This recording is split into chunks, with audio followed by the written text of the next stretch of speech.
Do you know, I told you in the bathroom that I have followed you for 13 years on social media. I had no idea about that. Like, zero idea. And I'm extremely flattered because I think your shit just pops. It's insanely good. Well, you like pink. She has pink nails, pink dress, pink hair, Yeah. pink lipstick. Pink shoes. I love it.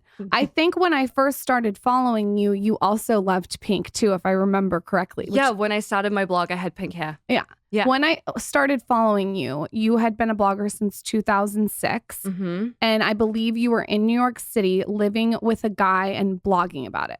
Yeah, that sounds right. I can't remember the guy's name, but I remember your name. There's been a few of them. Perfect. How have you evolved starting at the beginning of your journey in 2006 to now?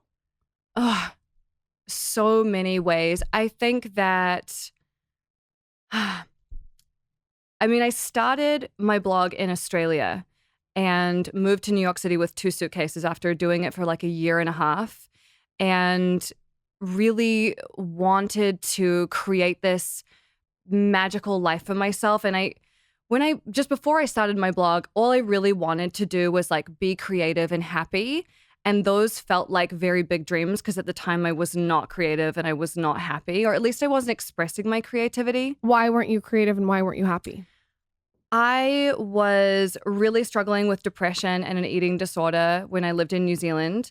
And it really plagued me. And I think the thing that's so insidious about depression or an eating disorder is that your mind tells you that this is who you are, this is who you're going to be forever, and that if you're happy or you're healed, you won't create good art anyway. So you have to stay in that miserable place to be an artist. So you were addicted to suffering. I was totally addicted to suffering. It was my identity. And I believed that I wouldn't be able to make anything interesting or good, or I wouldn't be interesting if I wasn't miserable, which is hilarious because miserable people are the worst to be around. But my mind told me that I had to be miserable to create art. How did your eating disorder start? Were you young? Were you older? How did it manifest? I was like 18 years old. So when I was 13, I started suffering from depression and I started self-harming. And I did that for about 5 years and then stopped self-harming and was like, oh, cool, I'm cured. But I switched it to an eating disorder. I would love for you to speak on that a little bit before we get into your evolution, because I think a lot of people transfer addictions. For instance, like I know someone that, was a horrible alcoholic and now he's gambling, but it's like, it's a similar like kind of outlet, but it's different. Mm-hmm. You're just switching your coping mechanism, but you're still trying to mask the same pain, shame, trauma, sadness, whatever. So we have to be really careful about like, what am I using to cope? And we all have things that we use to cope. Like I love to online shop. It's my vice for sure. But we have to really notice, like, is me doing this actually getting me the life that I want? And if I keep making this choice, am I going to receive the life I want? We have to be really mindful about that, you know? Do you remember a moment in time when there was like a catalyst event that triggered some of these behaviors? Not really. I think, my household was really chaotic and I sort of learned the lesson that it wasn't okay for me to express my emotions. And when you repress how you're feeling all the time, it just kind of goes underground and comes out as, depression or sadness. And I think in a lot of family systems, there is an emotion that's not allowed to be expressed. And for me and my family, that emotion was anger. I wasn't allowed to express that. And when that goes underground, it usually becomes sadness. So when you switch from self-harm to your eating disorder, I mean, how bad did it get? Did you have to be hospitalized? Is it something that you were able to talk with a therapist and like move on from? Are you still struggling with it? How does it work? Mm-hmm. So I would say I was pretty bad. I felt extremely miserable. I remember looking in a mirror and crying because I was so ashamed of how I looked that I didn't want to leave the house. Like it was really fucking bad. And I remember seeing a therapist about it and they were like, oh, we can put you on lithium. And I was like, well, what are the side effects? They were like, well, weight gain. And I was like, well, I'm definitely not fucking taking that. So thanks. And the only thing that really shifted things for me was I had a boyfriend who loved me a lot and didn't want to see me suffering. And my suffering was hurtful for him too. And he said, I need you to do something about this because I can't stay with you if you're going to be like this. Like, this is not working. And he had discovered this thing called tapping on like archaic YouTube and was like, give this a try. And so that's how I got introduced to that healing technique and how I really changed my life.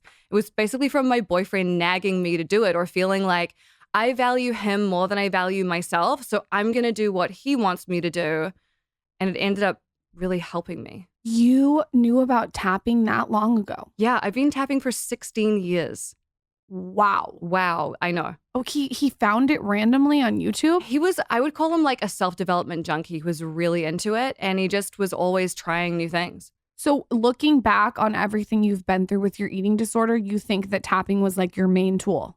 So, okay. Would you like to hear the story of this? Okay. This is the platform and you're wearing the color. I'm wearing the color. Okay. So he was like, I really want you to try this tapping thing. And tapping is basically acupuncture without needles. So you're pressing on meridian points while you talk to yourself. It looks ridiculous, seems stupid. And I was very cynical and very goth at the time. And I really didn't believe it would work. So I thought, you can apparently use this on anything, right? It was developed for veterans with PTSD. And I was like, okay, I'm going to try using this on my asthma symptoms because I would need to use my inhaler every morning when I walked up the hill in the cold weather to catch a bus to work. So I learned how to do it off this video. It's really easy. It took me like 5 minutes to learn it. I did a session that was maybe 10 or 15 minutes long. And the next morning, I didn't have to use my inhaler. And I had had asthma since I was 10 years old. I used my inhaler every day, multiple times a day. And I thought, if I can literally change my body function from this technique, what else am I telling myself or what else do I believe about myself that doesn't have to be true?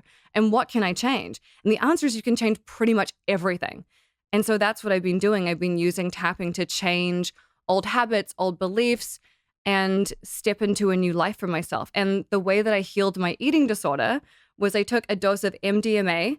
I went into my bathroom. I took all my clothes off. I stared myself in the mirror.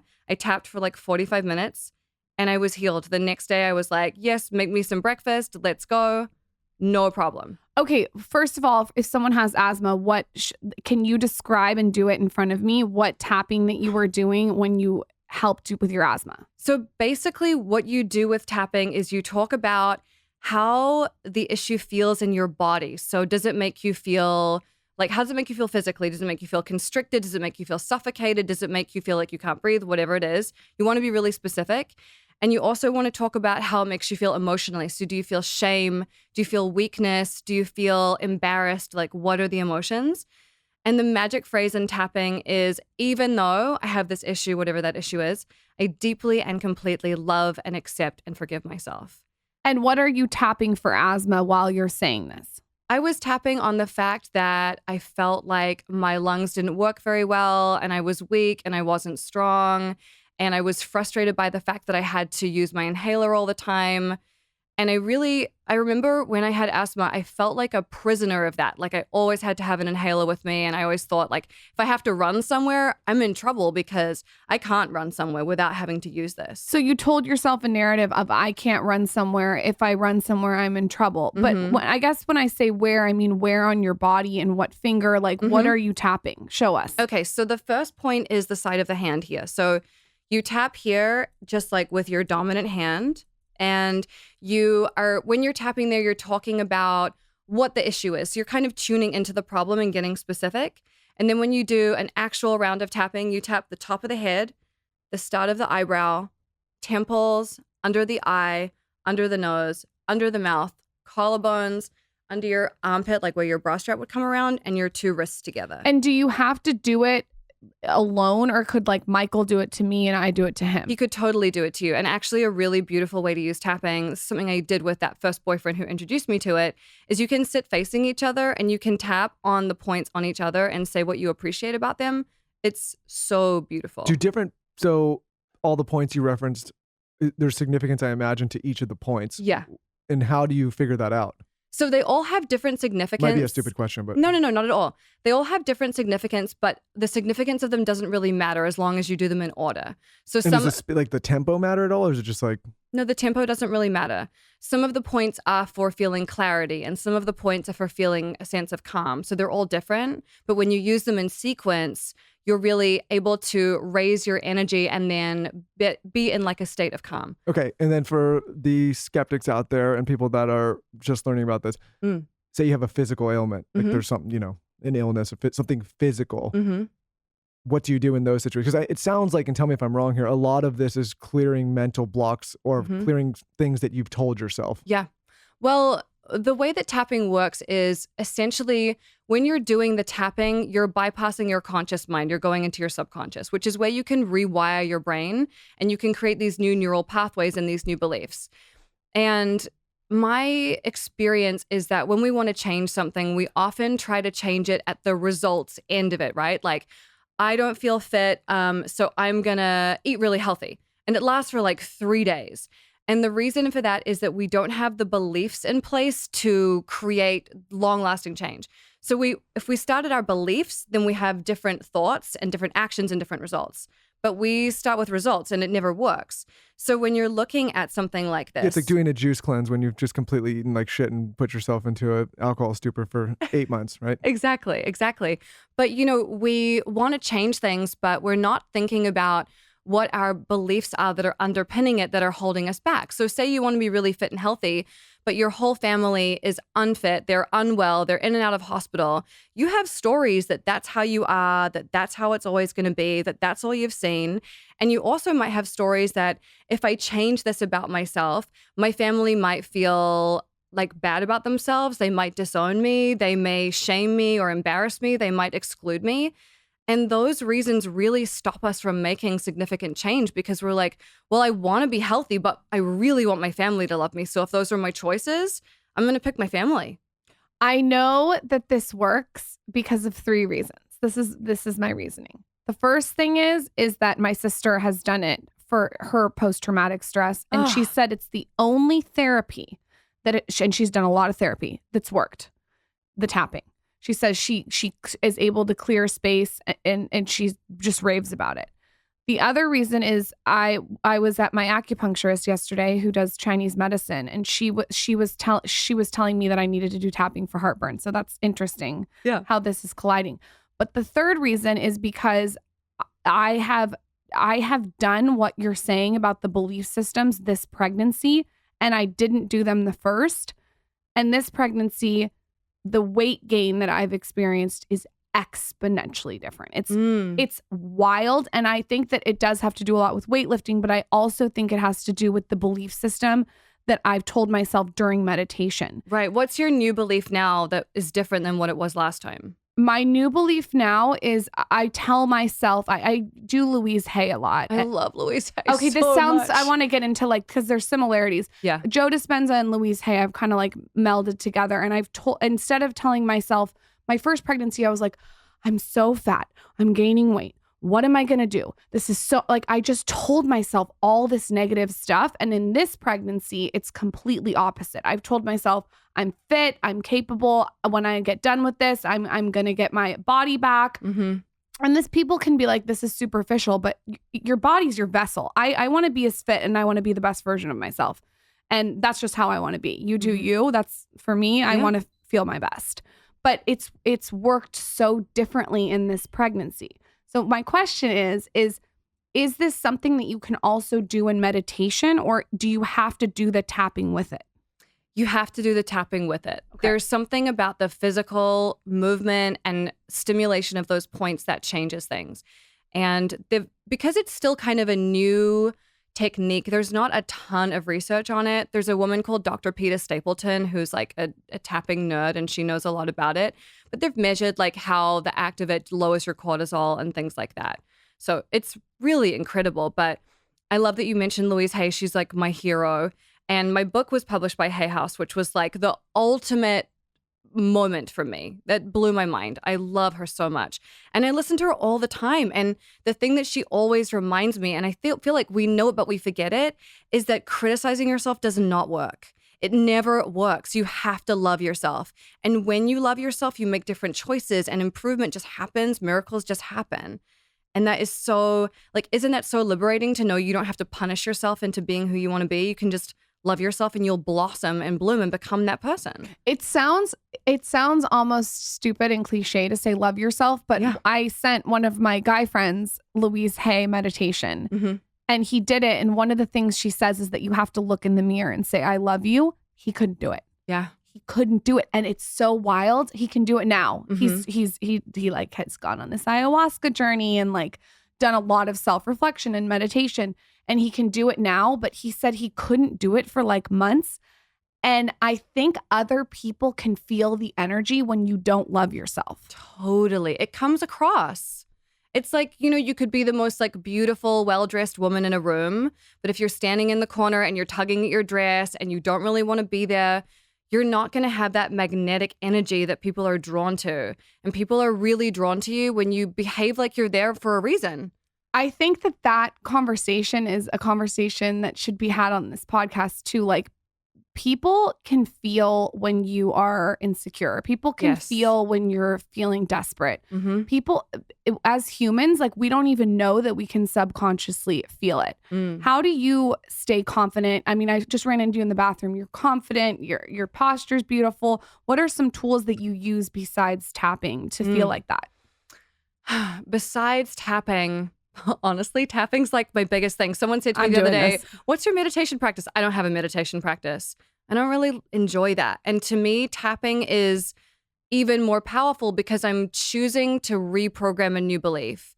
I prefer that much more than just emptying my mind. Like, I can empty my mind while I browse Revolve, or, you know what I mean? Or take a walk. So tell us exactly how you use it. Is it in your morning routine, your nighttime routine, both? Is it 2 minutes? Is it 20 minutes? What do you do? Okay, great question. So when I started with tapping, I also started my blog around the same time. And if anyone listening is an entrepreneur, you know this. It is the biggest spiritual test ever to start a business because all of your self-worth and your doubt comes up. And so when I started my blog, I would write down every limiting belief I had every day that came up, which was like, no one cares about this. No one's going to pay me to do this. I'm never going to make a living, blah, blah, blah. Who am I to say all of this, etc. And I would tap those things out every single day. I would tap like 5 times a day. So what does that look like to tap it out? Like, you write it down and then how do you tap it out? You write it down and then you go sit in a quiet spot and you just start working through how you're feeling. And tapping is almost like just pep talking yourself out loud while you tap these points. And I think people feel like it has to be really complicated, but it really doesn't. All you do is talk about how it feels, like you get real about how you're feeling. And then you talk about the fact that you forgive yourself anyway, you accept yourself even though you're having this problem, which a lot of us don't do. And then you just talk about how you want to feel. You're just programming yourself. It's really easy. Can you give us a little bit of the history of tapping? And like, you spoke about veterans. Can you tell us a little bit about where this came from, how it started, like the history? So there was a couple of doctor scientist people who were doing experiments with kind of like neuro-linguistic programming and acupuncture and positive psychology. And then those 2 doctors, a guy called Gary Craig, took what they were doing and kind of put it together to make it tapping. And it's been through lots of iterations. It used to be way more complicated. There was some sequence where you hum happy birthday and tap between all your fingers and stuff. And because it's still new, it's really evolving all the time. And like, a lot of people will tap with just one hand, but I use 2 because I feel like it balances the left and right side of your brain, your masculine, feminine energy. And I feel like it's way more powerful and effective. So that's like briefly the science, but Gary Craig was using it for veterans with PTSD, and he's got a website that you can look at. It's called emofree.com. And there's tons of data and studies and papers on it if you really want to nerd out. There's heaps of data about it. Tell Michael some transformations that you've seen. Oh, yes. Okay. Michael is unfamiliar. I told you before we got on air with this whole tapping. So I want to give but him. It makes more sense as you're explaining it. Basically, it's changing a lot of it's changing a lot of the hardwired belief systems that you have in your system from early age or whatever. Yeah, and your beliefs dictate everything that you do. If you think you're a loser, you're not going to start a business. No, well, I'll even think give you and grow rich. Yeah, exactly. Like, even, you know, we all have these friends that are the biggest like hypochondriacs, right? And at least in my life, my friends that are the biggest hypochondriacs tend to be the ones that feel like they're always the sickest or have the most ailments. And I look at these guys and I'm like, this belief system that you have is maybe manifesting itself in all of these illnesses. Because I run around being the most irresponsible. I mean, people got so mad at us for so long. I mean, whatever. But like, I'm always feeling fine because I don't go through life thinking like I'm going to get sick here or someone's going to give me a germ there. Like all my friends that do that, they're always sick. Yeah. It's just like if you think that people are terrible and you can't trust them and they're all assholes, who do you meet all day? Sure. Assholes. Terrible asshole people. It's like confirmation bias. Absolutely. Absolutely. And you get what you're noticing. Your reticular activating system is designed to notice what you put attention on. So like if, for example, the number 333 is important to you, your brain registers that and you'll see it everywhere and you feel like it's signs from the universe. Your brain has just been programmed to look at it. So what are some before and afters that you've seen, like some radical transformations? Okay, so on the subject of asthma, because I think this physical stuff can be really fascinating, I did a session over the phone with a woman in Germany who also had asthma, and she just didn't want to struggle with it anymore. So we did a session on the phone. We're on the phone for about an hour. We probably tapped for maybe 35 minutes. She messaged me on Instagram about 3 months ago, and she was like, just wanted to let you know I'm running marathons. I really appreciate what you did for me. Like, that's wild. After one session, or did she continue to do it after? One session. You're going to tap me for heartburn. I'm going to tap you for heartburn. Okay. How long do you have to tap, though? This is where I'm confused. Yeah. If you are using it throughout the day, does it have to be a certain amount of time? No, I mean, if you're tapping on like you have some daddy issues, you may want to go 20 minutes. But if you're just tapping on like I have heartburn or I'm nauseous, maybe it's 5 minutes. Wow. You just do it till you feel a shift and then you're like, cool, now I can live my life. That's what I really like about this. You don't have to spend all day doing it. You don't have to hire a therapist. You don't need any equipment. You just use your hands. Do you honestly think it's like what Michael says? It just unblocks the pathways in your brain to create clarity for you to move on? Yeah. Well, I was having this conversation in the bit, and I think you can maybe apply this in other areas, but I'll apply it to a business. Like, I think a lot of things in business are very simple, but people complicate them. I'll give you an example. If you are running a business and you need funding, like that's how simple it is. You need funding. So the solution is like, go get funding, right? But people say like, well, that's so hard. Of course, there's nuances in the way you pitch and all that. But what people do is they create all these other struggles and problems about why they can't or where they won't or how they're not set up. And that makes the potential of getting funding almost impossible. Same thing, like we had an issue in this business a little while back. We had to let some people go. And it was like, the solution is like, let them go. And the team was talking about all these different scenarios about why you couldn't or why we had to wait or this or that. And I was like, these are simple things, but we create these blocks in our head. I think you can apply that to a million things in life, right? Like I can't, like I cut alcohol recently and people say, well, how did you cut alcohol? I said, I cut alcohol. Yeah, you just decide that you're not going to drink it anymore. Done. Exactly. Easy. And I know there's people that suffer with addiction and all these things, but I think it was as simple as me just making a decision that at this stage in life, I'm not drinking alcohol anymore. And then I cut it. And so I can get on board with a lot of this because I think, like you said, it's a shift. It's like, you make a decision. It's usually a simple decision, but we've overcomplicated the reason we can't make it. Yeah, totally. Like you decide, I'm not going to date boys who don't have a bed frame anymore. Just make the decision. You're done. It's if your easy. bed is on the floor, I am not dating you. Right. Yeah. And also, Michael, when you took me to your fraternity house with your disgusting bed with condoms everywhere, I wasn't going to date you at that point either. At least I was being responsible. Oh, yeah. Oh, okay. But that is so true. You can just wake up and decide. Totally. I believe that as well. Yeah. And the thing that stops us from sticking to that decision is we don't have adequate self-love, self-confidence to stick to it. Because you meet a guy whose mattress is on the floor and you think, well, I might not meet anyone else because I'm not that great. So maybe I got to date him. I love this because it goes into the narratives that we tell ourselves. And I think that what I've realized too, when you're able to be introspective and get quiet, that's when you really have a lot of, like, you can really grow. I was talking to Michael about this the other day with quarantine and COVID. I've noticed out of this has come two things. So people were sort of forced to be introspective, right? We were forced in our house to be quiet, to have thinking time, to have time to do things. And I noticed that people either went two ways.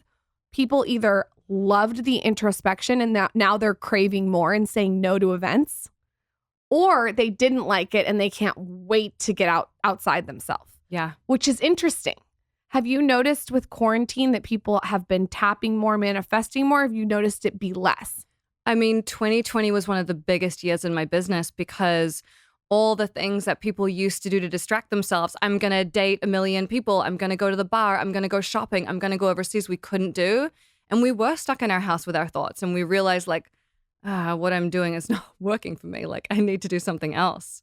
So yeah, completely. And that self-awareness is really, really important. And I also think that being around people who tell you the truth is really important. Not people that gas you up needlessly, not people that kiss your ass, but people who will be like, actually, you kind of suck at that.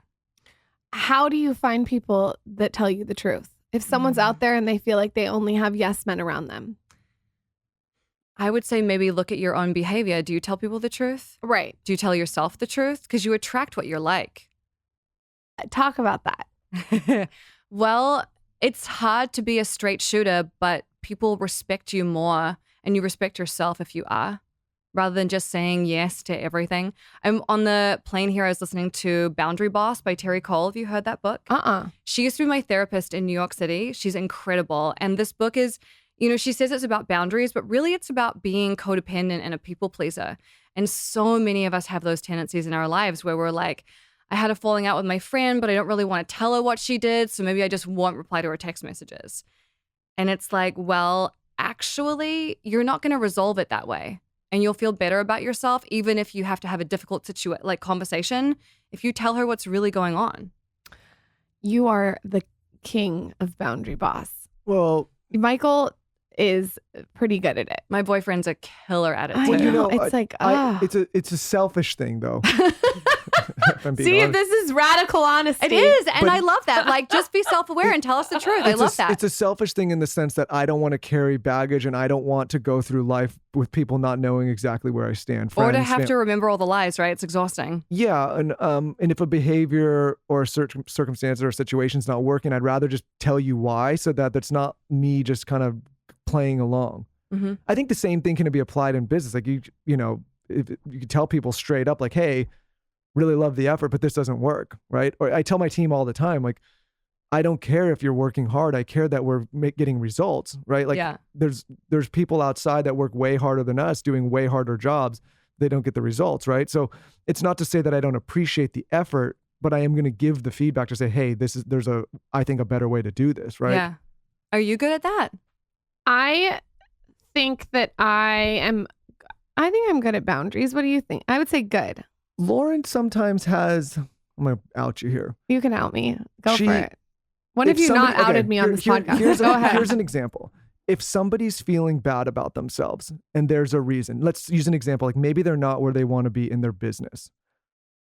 And Lauren's having a success in an area of her business. What Lauren will sometimes do to try to match that person and make them feel better is kind of try to dumb down or play down some of the good events, some good things that are happening in her life. But what it does is it only shines a brighter light on the insecurity that other person has, because they know that Lauren's doing well in a certain area and they know they're not. And my approach is more like, hey, like super grateful for the space I'm in right now. And here's what I would change to help you get there. Or if you don't want my advice, I'll stay out of it. But I don't try to match someone's energy to make them feel better if that's not actually what's going on in my life. Does that make sense? Mm-hmm. Totally. I think it's a very like, it's a kind empathetic thing to do, I think. But yes, but I think the end result is not the outcome she's hoping for, because I actually think it makes the person end up feeling worse than they felt before. Well, there's a couple of things. I think, if someone's in the mud, it doesn't help them for you to get in the mud too. Like you have to stay on the bank and throw them a rope, right? But that's not even it. I'm saying it's not even getting in the mud with them. It's pretending I'm in the mud when I'm not. Like just putting it here and being like, yeah, it's like, I get it. I understand. And it's like, no, not really. But like, let me help. My whole thing is like, let me help lift you out of that and see like where your limiting beliefs are so that I can like maybe help you get to a better space. Yeah. But to try to pretend that I empathize because I'm in that circumstance, it's just like, I won't play that game because it's not true. I don't know what to do about it. If you have any tips. It's maybe like actually kind of like a feminine trait too. I think it can be. And I think we're sort of taught that we need to like coddle everyone's feelings and make sure no one's jealous of us. And because if they're jealous of us, then there might be backstabbing and drama, whereas men will just hit you. It's a different thing, right? I'm also like, I want to point out that there's times when I'm feeling low or not in the right space. And what I don't want, like I want people to come into my life at that moment, people that are in a better place and say like, hey, let me show you or a better way to do this. It would be tough for me to seek out someone I would consider a mentor or something and then have them be like, oh yeah, I get it. I'm there too. It's like, no, you're not, dude. You're not. I like to make people feel good. Yeah. So not bad. Feel good. Like I like to uplift people. I don't ever want to be someone, and we all know an Eeyore, like that makes people feel like shit. I always want people to feel good, and not in a fake way. I genuinely want them to feel good. So my intention is right, but I get what he's saying, that sometimes I just need to acknowledge that everyone's in different chapters. Yeah. Something that I learned from Abraham Hicks, I don't know if you listen to Abraham Hicks, is that we often say your husband comes home and he's in a bad mood and you feel like in order to make him feel better, you need to feel bad with him. But learning to stay within my own energetic lane and not be swayed by how other people are feeling is very powerful, because I can't feel bad enough to make you feel better. That's exactly, yes. You said it way more eloquently than I said. Or it's like the situation where, you're like a 13-year-old kid and you're depressed, so you put on the most depressing music you can find. Because you want to wallow. Yeah, it's like maybe that's not the best solution. Like it makes you feel better for a moment because it's like somebody's relating to where you are in that moment, but it doesn't help you get out of it. My girlfriend called this like emotional matching. Have you heard of this? No, but I totally understand what that means. Where her husband comes home and he's in a really bad mood and he gets mad if she doesn't get mad too. And so they had to go to therapy and have this conversation where she was like, I can't meet you where you are. It's exactly what you just said. I have to stay in my energetic lane. And if you're having a bad day, that doesn't mean you need to drag me down with you. Right. And I'm not responsible for making you feel better. That is your job. And sometimes we think that if we do that, we're being callous and we're not being kind or empathetic, but it doesn't work. Like, it doesn't work. That's where I get in trouble. I think that I try to make people, if a friend calls me and she's having a bad day, I'll try to make her feel better, and I get in trouble. But don't you think that's like kind of... It's okay to make her feel better, but I think there's a lot of power in you shining. Like, say someone, like the example, someone's having trouble in their business and you did this great launch. You can influence much more by talking about what went well for you and not pretending it wasn't as successful as it was. And you can say, well, I hired this person who did amazing and I learned this thing that really helped, because when we do that, people feel like it's possible for them too. That's a really good advice. I did this. There's a TikTok that came out and there was a question of me basically saying, playing devil's advocate on the show. And I was basically saying, do you think it's our responsibility to have to like basically coddle the feelings of others to make them feel good about anything we say here, and like there was pushback on both sides, but I stand by the belief that I think you create weaker generations and weaker people by constantly coddling and not pointing out like, hey, like life's tough. It's not fair. There's no such thing as fair, right? Like you got to build a mental armor. You got to build a mental toughness. Like generations before us had it much worse, whether you believe that or not. It's true. It's a fact. Yeah. And I think that we're getting to a place where people think empathy is constantly worrying about upsetting, offending, making someone sad. I don't think that's empathy. I think you're actually harming people further. I think true empathy is lifting people up and making them stronger. I think empathy is really just asking questions and not assuming that you know how they feel. And if someone's mother passes, not assuming that you know how that feels, because you don't know what their dynamic was. They might actually be thrilled that their mother's no longer here, So I think empathy is really just asking questions and listening and then saying, how can I support you? I love these tips. I'm taking them. Let's talk about self-love. You wrote a whole book about it. I got it tattooed on my arm. You got radical self-love. Yeah. What we in the beginning talked about your evolution and we didn't get to where you are now. How has that journey of self-love transpired for you personally? I mean, when you were saying, can I give examples of transformation to Michael earlier? One of the best examples of transformation is if you look at the most popular video on my YouTube channel, it's from 14 years ago. It's my first video of me explaining tapping. I am 23 years old. I have purple hair. I have zero confidence. I am so shy. And like that transformation is unbelievable, even for me to look at. I feel like I'm looking at my child. It's such a huge transformation. And I think a lot of that just comes from kind of like you're saying, like building that thicker skin and doing hard things. It's the only way that you transform. And you need that grit in order for something to shift. There's no transformation or up level or blossoming if there's no resistance and no grit. Like you have to have that. And it's been everything from me moving to New York City with 2 suitcases. What was the circumstances behind that, by the way? Me moving to New York? Yeah. I had a boyfriend in Australia and I was like, I'm done. And I just always wanted to be in New York, so I moved. But, I'm like a girl from New Zealand. I had never been in a city like that before. It was terrifying. A huge change. Huge change. But I really wanted to make it work. And I was like, I am not going to be A, homeless, and I'm B, not going to go home and live with my parents in New Zealand. So I'm going to figure this out. And I think, everything from doing that to starting my business and, teaching people tapping and then being willing to put myself out there and talk about this thing that is genuinely so weird looking. And I felt like I had a lot of resistance of talking about tapping because I didn't think it was cool. And I was like, well, I don't want to talk about something that I think is kind of embarrassing. And I was like, okay, then my job is to make this cool. How do I make it cool? And just taking on those challenges is how you transform and blossom and bloom. But so go back to New York City, because that's when I started following you. You're in New York City. Tell us from New York City to now. New York City to now. I lived in a bedroom, like a 1-bedroom, a studio in the West Village where the toilet was in the hallway. It was $2,500 a month. It was a 5-floor walk up. Brutal.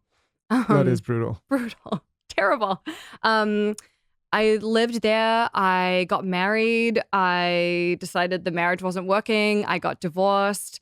And when I got divorced, I decided that it was up to me to define what that meant for me.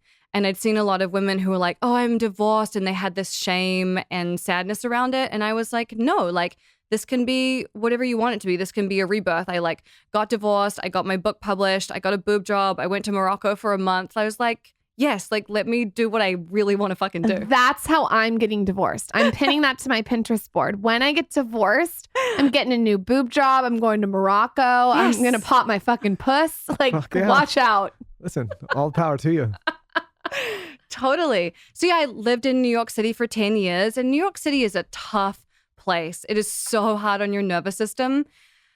I loved it, and I loved to walk around in the evening, and there was so much energy and excitement, but I got to a certain level where I was like, I'm working so hard. I have no quality of life.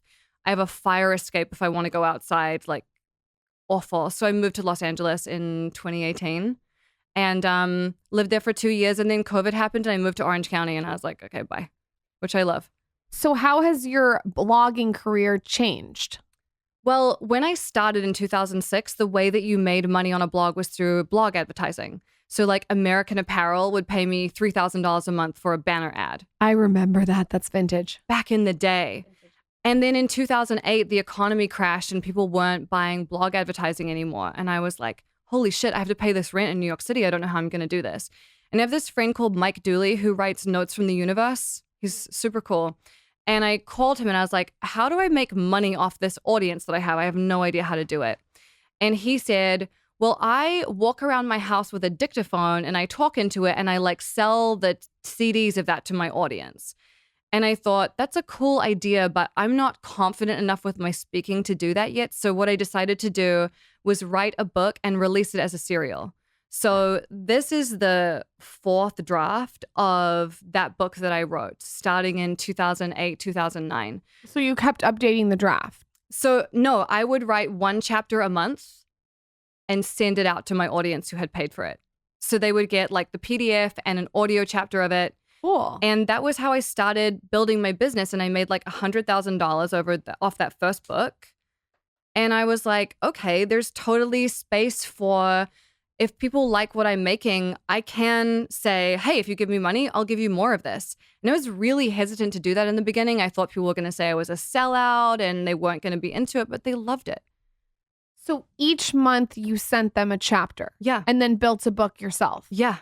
I think that's so genius because people, when they're writing a book, I notice will look from A to Z. And what I always tell everyone, and I'm not an expert, but the way I wrote my book is like, you have to just look at one chapter at a time. Yeah. And not be overwhelmed by the whole thing at once. And I think the same goes for starting a podcast or a business. Yeah, no, I mean, there's something that you touched on that I just like reminded, and I've talked about it through the years, but I read this article a while back, probably around that same time, maybe a little later. It's called 1,000 True Fans. It's at this point, it's a great popular. article, yeah. And I think so many young entrepreneurs, especially if you're creating digital content, should read that. Basically, the premise is you get 1,000 true fans, sell a $100 product, it's a $100,000 business. Mm-hmm. And it's not as unattainable as people think when you think, okay, I just need 1,000 people to care about something I'm saying or doing. Yeah, it's really not that hard. And the thing that's cool about doing my book that way, you know, they basically were my proofreaders and my editors. You know, they'd come back and say like, I love this chapter, or this was not great, or whatever. And then when it was finished, I polished it up and I took it to an agent, and we went to a bunch of publishing houses. And I remember sitting at a table with Random House, and they were like, we don't get it. Like, I don't get what this book is about. And it was really shocking to me because to me, the idea that you should love yourself is so obvious. And it deflated me for a couple of months. And then I was like, I'm going to publish this myself. Like, I believe in this message and I'm willing to back myself and make this book.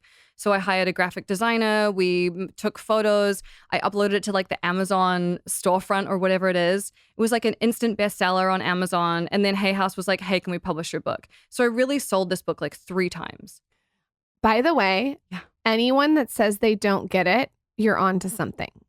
Totally agree. I love when people say they don't get it. Yeah, you're ahead. It's literally an orgasm to me. When someone, especially when it's like an old guy in like his, like, what's the pencil holder in the pocket pencil? People aren't carrying those things anymore. Pocket protector? Yeah, the pocket protector. And he's like, I don't get it. And I'm like, great. Who the fuck are you talking to? Don Draper? If you got it, then it wouldn't be an avant-garde nuance idea. Completely. Like, bye. I'm glad you don't get it. Yeah. And I think there's so much power in backing your own idea. And when you have something that is ahead of the curve, you actually may need to develop that yourself for people to really understand it. You know who you remind me of, and I'm sure you know her? The Champagne Diet. Oh, you know what's so weird is we've never met in person, but we lived like blocks from each other in New York City. Yeah, she took everything into her own hands. I think she has like 10 books now. Mm-hmm. She has so many books, I don't even know what to do with them. Like, it's unbelievable. Yeah, well, I don't want to like fuck up either of your guys' deals here because I know you both publish books, but like if there is an industry that needs to be turned on its head and reimagined, it's publishing. Yeah. Oh, 1,000,000%. 100%. And, you know, publishers, they have no idea what they're doing with marketing. It's really just the glory of saying like, Random House published my book. You'll make more money on Amazon. Maybe we'll do that over here at Dear Media.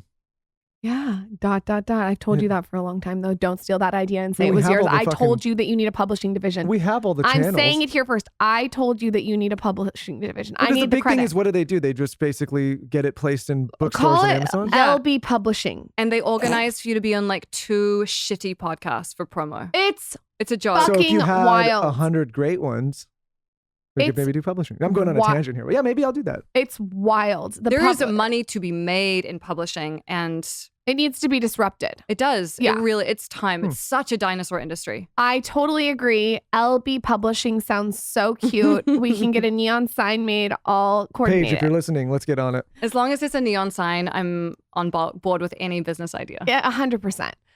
What can our audience do to attract and manifest besides tapping? What are some little things that you can tell them to do in the morning or at night? So I have a practice called the magical morning practice that I love. So we all wake up in the morning and look at our phone. And I feel like you're good at not doing that, actually. Don't do it. You're so good at not doing that. I never look at my phone. I'm writing this down. Oh, you're writing it down? I'm going to, so I'm going to send over. Okay, so the magical morning practice, you're going to grab your phone anyway. So you grab your phone, and instead of looking at Instagram, you open the voice memo app and you make a recording for yourself for that day. And your recording is in 3 parts. You're going to talk about what you're grateful for, like genuinely grateful for maybe like 2 minutes tops. Then you're going to talk about your desire for the day, but you're going to say it in the past tense like it's already happened.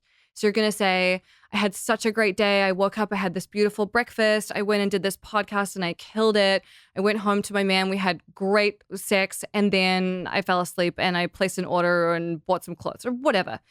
And you say it as if it's already happened. Because when you do that, your subconscious doesn't know the difference between something that's now or present or past. So you're planting the seed that those things are going to happen. You're literally setting yourself up for that.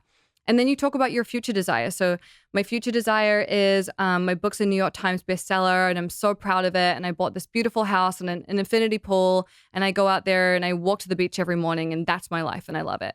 And then you finish recording. So with that, you can either keep it for yourself and just use it to like set the energetic tone and subconscious tone of your day.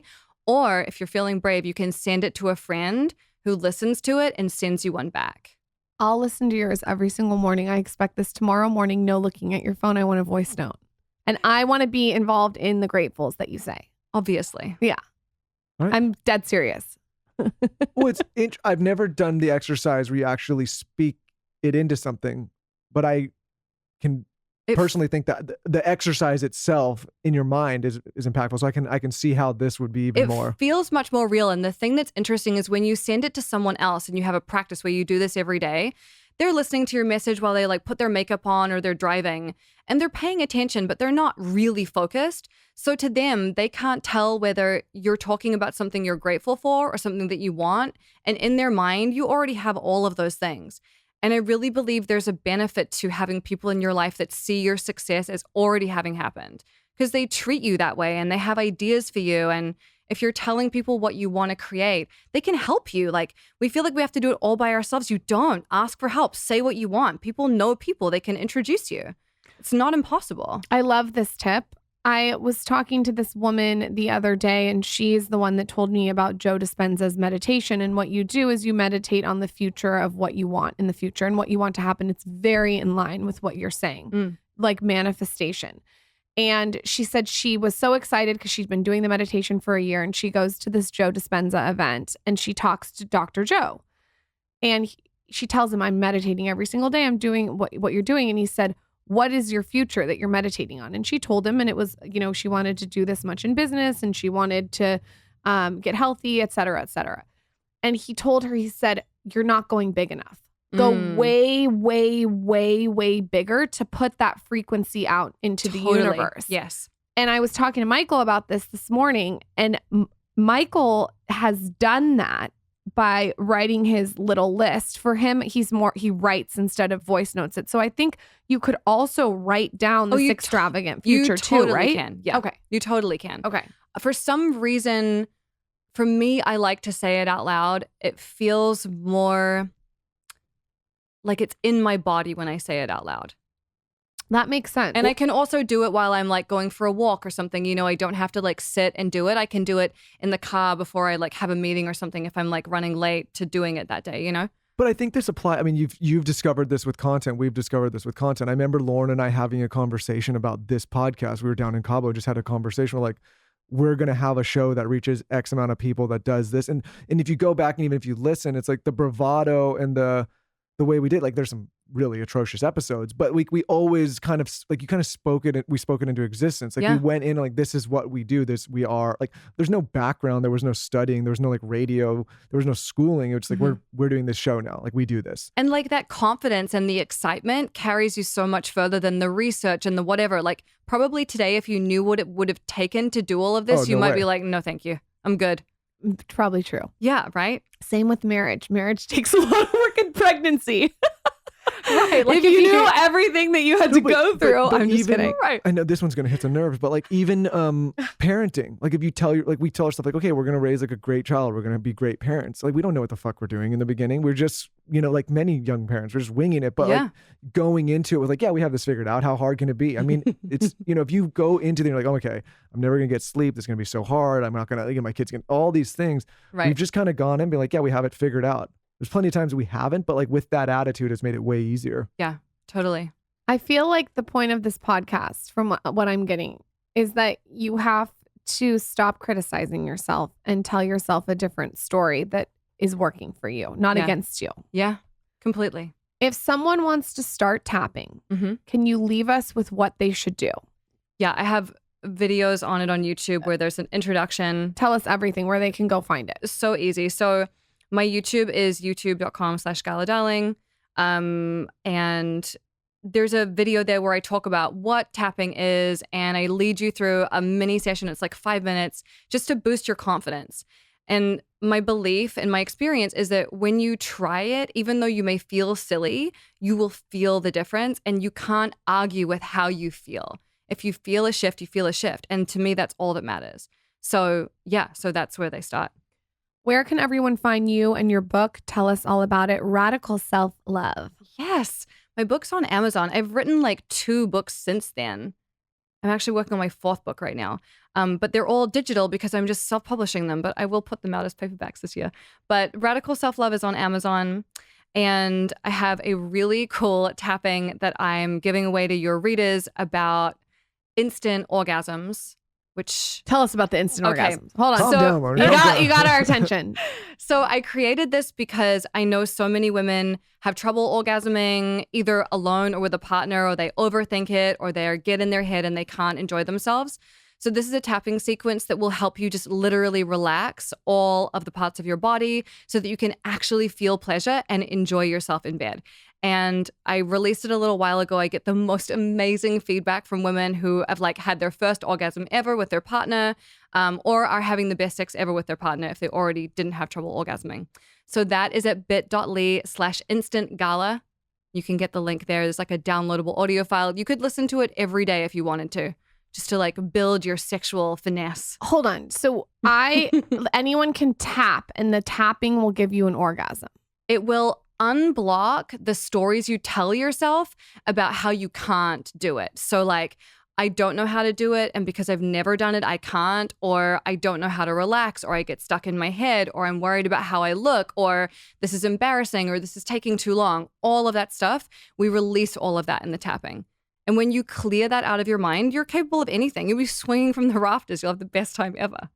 I'm swinging from the rafters with Woo and the Woo vibrator. That's another tip. Do the tapping and get a vibrator. Yes. A vibrator really helps too. It helps so much. A lot of people haven't used vibrators, which is fine, but like, give it a try. Yeah. And we should connect you with the people over there at Woo. Yes. Because this is like right in line with all that. And like, use something on your clit. Like, just don't worry about the rest of it. Use just something on your clit. Don't and if the well, maybe we should start the show over and start here. No, if the guy, this is like a big thing that I've noticed too. I've talked to a lot of my friends. The guys threatened by the vibrator, they do different things. First of all, guys can't multitask. No. Like, a guy cannot have sex and rub your clit at the same time effectively. Let's just call it how it is. No, absolutely. I mean, unless there's a guy out there that can multitask. Listen, I have a friend for you. That's what I'm talking about working hard and working efficiently. Like, you know what I mean, guys? Like, get the help you need. No, like a vibrator on the clit while you're having sex is going to help with the orgasm. You mind blowing. Do your tapping too with it. Yeah. That's going to unblock you. But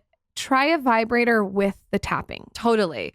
And do the tapping and then play with yourself on your own so that there's no pressure, right? You're not like, if you've never had an orgasm before, you don't want to try it for the first time with a partner because you're probably going to feel like embarrassed or like you're being looked at. Just like have fun on your own first and see what you can do. But you'll be amazed by what you can do. I also think there's something to be said about telling yourself I'm multi-orgasmic and then you being multi-orgasmic. Yes. You know, like I think, again, it's going back to the narrative, looping it around full circle. How many orgasms have you had in one session? Me? Yes. Probably like 20 with Michael. Oh, that's so good. really, but Taylor, pull that clip. I'm very, very, very comfortable with my husband. Yeah. I've known him for a long time. We know each other a long, We know long each time, other's bodies. And also, I think that like we use different like tools. Like it's not just. But I do think that's part of like getting comfortable with a partner. I mean, everyone knows like one night stand is usually, and at least in my experience, it's usually a mess, right? Yeah. Like it's like you're not familiar, you don't really know. Wipe that smile off your face. This isn't every time, by the way. Don't get fucking cocky about it. Down memory lane. No, don't start with the ego because don't go wear a shirt that says I gave my wife 20 orgasms. No, I'm just gonna pull the podcast clip and just put it as the main. I'm gonna pin it to the top of all my social channels. Make sure you pull this clip too. This is not every single time. But yes, I think it's important to be comfortable. Yeah. It opens up your blockage in your brain. Yeah. Get a vibrator. But that just goes to show you, like, if you are with a partner and you get past all those mental blocks and you're that comfortable with someone and you're that open, like, clearly that has something to do with it, right? Because a lot of why you're not reaching that peak is because of what you're telling yourself and what you believe about yourself. 100%. And when you change that, everything changes. When she's sleeping at night, I'm just tapping the shit out of her head. I'm like, well, Michael is the best lover. Best ever. lover on the You're right, planet. though, that it is important to practice by yourself, because I think that I'm able to orgasm so many times by myself that doing it with my partner it feels natural. Yeah, it's easy. You know your body. Yeah. I think it has to do with just being comfortable in your body. Like right now, I'm not the most comfortable. I can't, Yeah. Pregnancy sex isn't my favorite thing in the world. Yeah, that seems It requires challenging. some maneuvering. Yeah. The positions are interesting. They're like stacks of pillows. Like, how does that you work? don't have as many options, is what I would say. I told him, have you ever seen the movie Road Trip?